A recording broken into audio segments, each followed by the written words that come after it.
नमस्कार चाषी बंधु आपण मान के टेक्निकल गुलशन यूट्यूब चैनल के स्वागत जरूर चाषी बंधु देखुन प्रत्येक वर्ष प्रधानमंत्री फसल बीमा योजना उभय खरीफ एंड रबी ऋतु लगी खुलसी आगे हेले यादे प्रधानमंत्री फसल बीमा योजना जुलाई 1 तारीख रु आरंभ हो जाइए।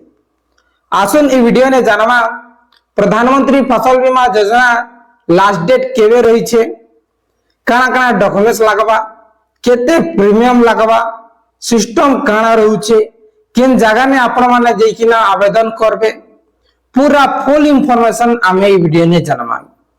आपण माने प्रथम तर करी हमर टेक्निकल गुलशन यूट्यूब चैनल रे आस्तिले निश्चित भावे चैनल के सब्सक्राइब करियो मागे। आसन वीडियो के आरंभ करमा। बहुत बड़ा अपडेट आसी छे, ठीक है, चेंजेस होई छे या जे प्रधानमंत्री फसल बीमा योजना रे आपण माने 2 हेक्टर बेले 5 एकड़ तक मागणा रे पंजीकरण करि पारबे।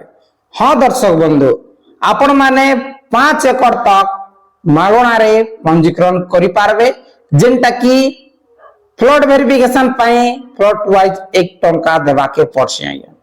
सो दर्शक बंधु, प्रत्येक वर्ष ये होचे 4 वर्ष सालाना नवीन बाबू जन समिया ने मुख्यमंत्री थे से समिया ने स्कीम टा बाहर करथिला मागणा फसल बीमा योजना, और से दिन रु बहुत लोग माने प्रधानमंत्री फसल बीमा योजना आवेदन करूछन, और बलांगीर कलाहांडी इ प्रकार जिला माने प्रधानमंत्री फसल बीमा योजना लाभ उठाउछन। क्षतिग्रस्त जिला जेन मानकर एरिया रे वर्षा लागि क्षति होउछे, जेन मानकर एरिया रे रोग पोक लागि क्षति होउछे, जेन एरिया रे पानीर अभाव लागि क्षति होउछे, से एरिया रे प्रधानमंत्री फसल बीमा योजना निश्चित भावे क्लेम हो छे। आसन तार गाइडलाइन देखमा जे ही वर्ष टिके चेंजेस हिचे। देखुन फसल बीमा आवेदन प्रक्रिया को 15 मिनिट मध्य रे संपूर्ण करबा को पड़िबो एवं पेमेंट सही समय रे ही करंतु।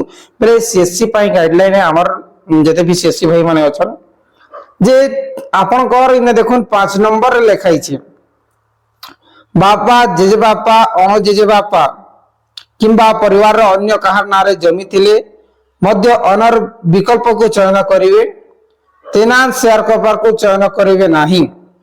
सब बेले आपनकर बापा हेउ किंबा जेजे बापा हो किंबा अण अजा हेउ आपन माने त्वनर हिसाबे थिबे। आपनकर जमी मालिक जमीर मालिकाना किंबा उत्तराधिकारी प्रमाणित करथिबा कोनसी भी सर्टिफिकेट लीगल एड जेनोलॉजी किंबा परिचय पत्र केवल लैंड डॉक्यूमेंट्स सहित संलग्न करंतु।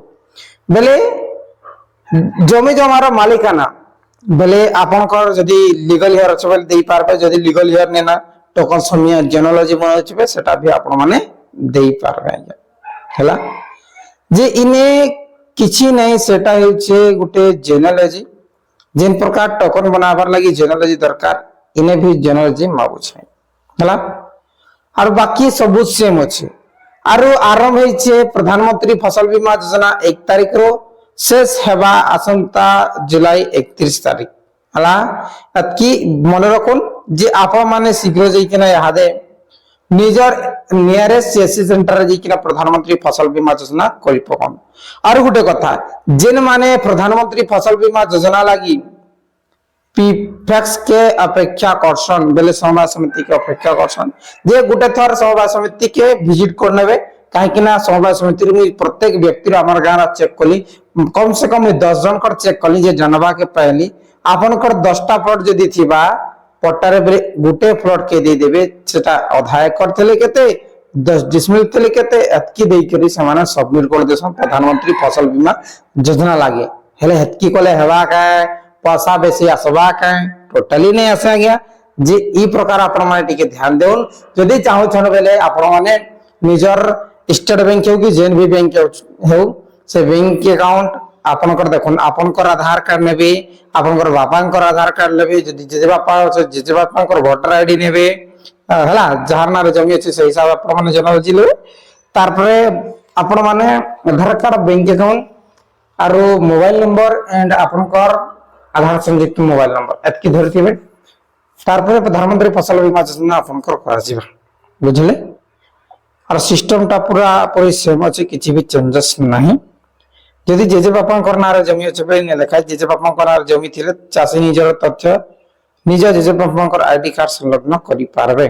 आपण माने वोटर आईडी कार्ड दे पारबे सो जाउन यहादे करून आपण माने यहादे स्टार्ट होइछे केते बेले सर्वर डाउन होई जिबा और डेट बढ़वा के नहीं सेटा भी गारंटी नेना आर वर्ष तो दुई थर डेट बढ़ी थिला किंतु ए वर्ष बढ़वा के नहीं सेटा गारंटी नेना बहुत बहुत धन्यवाद किसी भी डाउट डायरेक्टली कमेंट करूँ और वीडियो यदि भल लगी वीडियो को शेयर करूँ बहुत बहुत धन्यवाद।